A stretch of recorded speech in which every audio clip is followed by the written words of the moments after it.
here from Kaleidoscope Toy and Miniature Australian Shepherds in Raleigh, North Carolina. Today is January 1st and I'm here with Blue's litter and also Jessie's litter. Blue's litter was born on November 30th and Jessie's litter was born on December 4th. So these puppies will be going to their new homes in the next month, and I still do have a reservation available for black tri-male if anybody is interested. So I wanted to make a video about when you pick your puppy up and take your puppy home. And this is for my puppy people, but it's also for anyone who maybe got a Christmas puppy or who has a new puppy or is thinking about getting a puppy in the near future. So to set your puppy up for success, I do have a list of don'ts. And the number one don't is don't act too excited when you're interacting with your puppy or when you first come to get your puppy out of the crate or out of the exercise pen. We use an exercise pen with our puppies, which is what I'm sitting in right now. But when you come to get your puppy, just be really calm and present yourself to your puppy before you pick the puppy up. Don't just reach in and grab the puppy and pick the puppy up, because that could startle the baby. So you want to present yourself to the puppy and then pick the puppy up. And when you pick the puppy up, you don't want to pick it up like that, okay? Always support the back legs and the front legs and then hold it to you so that it's not dangling out and frightened. This is not the way to hold a puppy. You want to hold the puppy here. Hold it here, don't squeeze him or her. Make sure that all 4 feet are supported. See how he's kind of got a death grip on me? That's the same thing I would do if some giant picked me up and was dangling me up off the ground. So I want the puppy to just be in my hands until it relaxes. As soon as the puppy relaxes, I'm going to set the puppy back down, okay? I'm not going to use a lot of excited, puppy, puppy. I'm not going to do that because that just scares them, and it helps them to not see you as a calm, confident leader, and that's what puppies need. They need somebody who's going to take the place of their mother and of their breeder and who's going to be calm and confident, okay? So just pick your puppy up and hold your puppy close to you. Also, don't put your puppy on a chair or a couch or a bed or any other elevated surface, because if your puppy falls off, he can get hurt really badly. Puppies cannot jump off of a chair or a couch without probably breaking a leg. So you want to always be sitting on the floor, and if you have children, you want your children to be sitting on the floor interacting with the puppy in a calm way. Children that are bouncing around and doing a lot of running and squealing become prey, and as the puppy gets older, it will start chasing and nipping the kids. So kids need to be taught how to interact with the puppy in a calm and confident way. And that goes for people that come to visit. When somebody comes to your house, don't let them squeal and start clapping their hands. People bend over and clap their hands at puppies. It scares them, it frightens them. So don't do that. Just have them come in and sort of ignore the puppy like it was a house plant. Have them sit on the floor and let the puppy come to them, and don't force it. If your puppy's asleep, don't wake the puppy up. I don't care if the President of the United States comes to your house to see your puppy. If your puppy's asleep, do not wake your puppy up. It's super important that your puppy gets asleep. That's when they develop and grow. So let that baby sleep when the baby wants to sleep. You don't want to give your puppy too much attention, and that sounds kind of strange, but when you first bring the puppy home, if you're always holding the puppy, always carrying the puppy around, always have the puppy with you, then they can develop a real clingy, unnatural attachment to you, and then they can end up with separation anxiety. So your puppy should have its own space, whether it's a large and spacious crate, not a tight little crate, but a large spacious crate, or what we prefer is an exercise pen like the setup that we have here. We have a bed, we have pee pads, we have a few appropriate toys, and we'll put down a little bit of food and water, and that's where the puppy will stay. And I have it in a main part of our house so that they see us walking by, they hear the TV, they hear the blender, but they're not constantly getting our attention. So it's really, really important that that puppy learns that it doesn't have to always be with you. And that's real important right now because a lot of people are working from home, but when things get back to normal and you're gone for part of the day, the puppy needs to learn that sometimes it has to be by itself. So practice that even though you're working at home. Practice, the time that you're working from home, have the puppy in the exercise pen. Another thing you really want to avoid as your puppy gets bigger and more lively, A lot of people inadvertently reward poor behavior. Like right now, this puppy is sitting here and I'm just gently stroking him, but he's very young right now. He's not even quite 4 weeks old, so not super active yet. But when they go home, 8 weeks, 10 weeks, 12 weeks, the puppies are pretty lit off by 12 weeks. Pretty lively, to put it lightly. So if your puppy barks, and it's just the cutest thing you've ever heard, you get a little cute little bark, you go, oh, that's so cute. Oh, good boy, oh.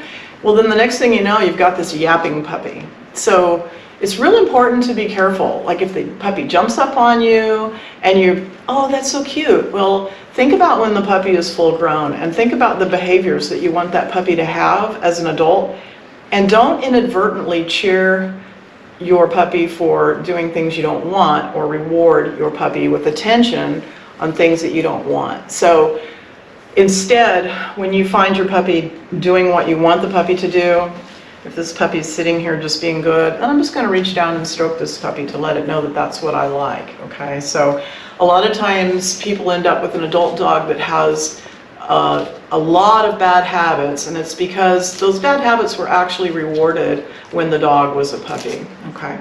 If you do run into problems, the first person you should be able to reach out to is your breeder, okay? A lot of people, I try to stay off of social media, but sometimes I see on various groups, Australian Shepherd groups, people are asking a group of strangers for puppy rearing advice, okay? And you should not do that.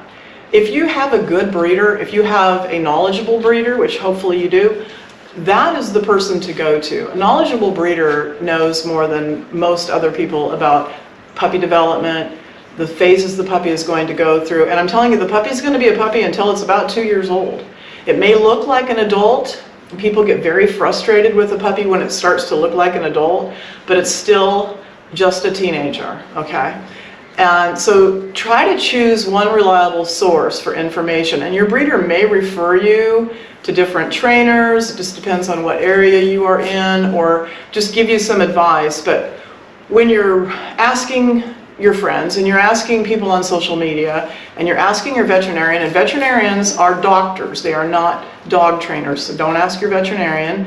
Veterinarians usually have about 2 weeks of behavioral training in their school, and you can't expect a veterinarian to know everything. They have to know everything physical about various species. They are not dog trainers, okay? So reach out first to your breeder. Don't let the breeder be the last one to know that you're having problems. And don't wait until these problems have become to the point where you can't live with it anymore. As soon as you see a little problem developing, reach out to your breeder and get some advice, okay? When you get your puppy home, after it's settled in a little bit, be sure to start training right away, okay? Your puppies will usually come to you around 8 weeks of age, and their little brains are just sponges for information. So you can start lure-based training. Your breeder will probably have started some of that, hopefully, at home.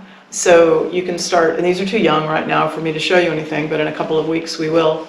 You want to start with some lure-based, just teaching them basic things like sit, so that they learn to sit to be rewarded instead of jumping and down. And we do begin with lure-based training, and then as the dogs get older, we get away from that. Okay, when they're little, we don't use pressure and release, we just use lure-based training, and then we advance from that. So maybe enroll your puppy in a puppy class as soon as it's had enough vaccinations. But you can do a lot of training at home. Just very simple behaviors, and I'm going to do some videos on that with one of the puppies that I'm going to keep. So after the puppies go home, we'll do a series on training the puppies appropriately at appropriate ages. People tend to give their puppies too much freedom in the house right off the bat. We use pee pads for potty training, and puppies go home knowing how to use a pee pad. And you can actually take the pee pad outside, and you can take the puppy outside and set it on the pee pad to teach it to potty. And it never fails. When the puppies first go home, I start getting emails or texts. Oh, this puppy's great. This puppy has great house training. And it's just been started because they're just little when they leave here, but it's just been started. So pretty soon, in a couple of weeks, it's, hey, my puppy is peeing and pooping all over the house. Well, it's because you gave it way too much freedom way too soon. So just like a little human toddler, you need to keep your puppy in a puppy pen, like I have these puppies right now, or you need to be closely monitoring them in a room. You can't just let them have run of the room. They can become injured, they can get killed, they can eat something that poisons them or that they choke on, they can destroy your house, they can chew through your drywall. So an exercise pen or a large crate is your best way to go.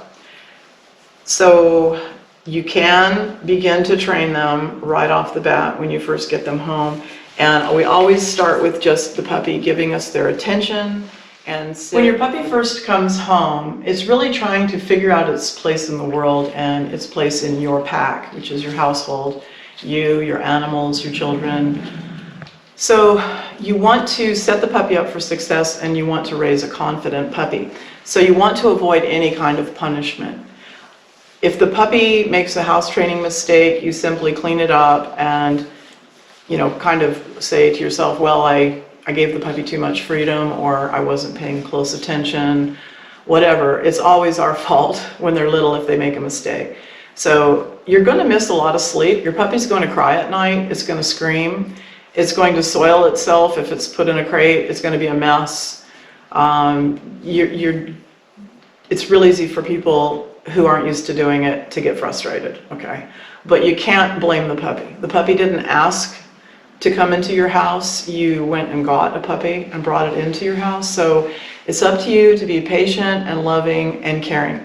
So never ever punish your puppy for doing things that come naturally. Well, don't punish it, period.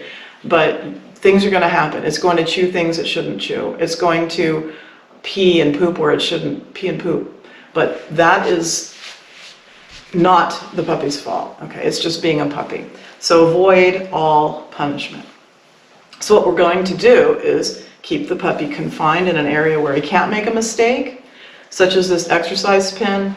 There's nothing the puppy can do in here that is wrong, okay? It has pee pads, it has a rubber floor under the pee pads, it has a bed, it has appropriate toys. I wouldn't leave something like this in here with the puppies unattended. I wouldn't leave anything in here that might be a danger to the puppy. And then I'll put a little bowl of food and a little bowl of water down, and the puppy can do whatever it wants to do in here, and all I have to do is clean up the pee pads. Even if you're going to use a crate, I highly recommend getting yourself an exercise pen like this, because the puppy cannot live in a crate all the time. It's going to act out. So if you're home or you're in and out of the house, you can put your puppy in an exercise pen while you're doing your chores or you're going out to mow the grass or doing whatever. And the puppy can entertain itself with toys. It can run around, it can play in its bed, and it's not sitting in a cage, because that's basically what a crate is the cage. So I do recommend, if you're going to have a crate, to also have an exercise. When you first get your puppy, it's very susceptible to disease. So it's real important that you don't take your puppy to pet stores or places where you're going to encounter other dogs or the waste of other dogs, okay? You need to keep your puppy at home and keep your puppy safe for the first few weeks. Socialization is important up to a point, but really the first couple of weeks, they're getting socialized into a new environment, which is your home, with new people, which is you and your family. I know you've been expecting this puppy for a long time, but it doesn't know you from Adam. So you want to make sure that your puppy becomes attached to you, your family, and your home, and feels confident before you take it out and start introducing to other people and other animals. And I want to say a little bit of this about socialization. I think we expect way too much from our dogs. If you think about your puppy as a child, if this was your baby that you just brought home from the hospital, would you want a bunch of strangers talking to it and handling it and picking it up and petting it and feeding it? No. Okay? This is your dog. You didn't get this dog for the neighbors. You didn't get this dog for your friend that has a dog down the street. This is your baby. And if you treat it like your baby and it feels confident and safe with you, you're going to have a lot happier dog. Don't expect your dog to be everybody's dog. This is your dog.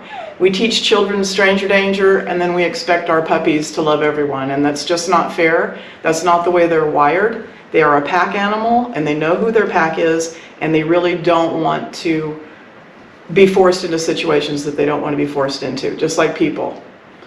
And with that, we're going to wrap this one up, and we'll be doing a series on bringing your puppy home, and this is number 1 in our series. And thank you so much for watching. Happy New Year, and contact us if you are interested in a little black tri-boy, or if you are interested in any of our upcoming litters.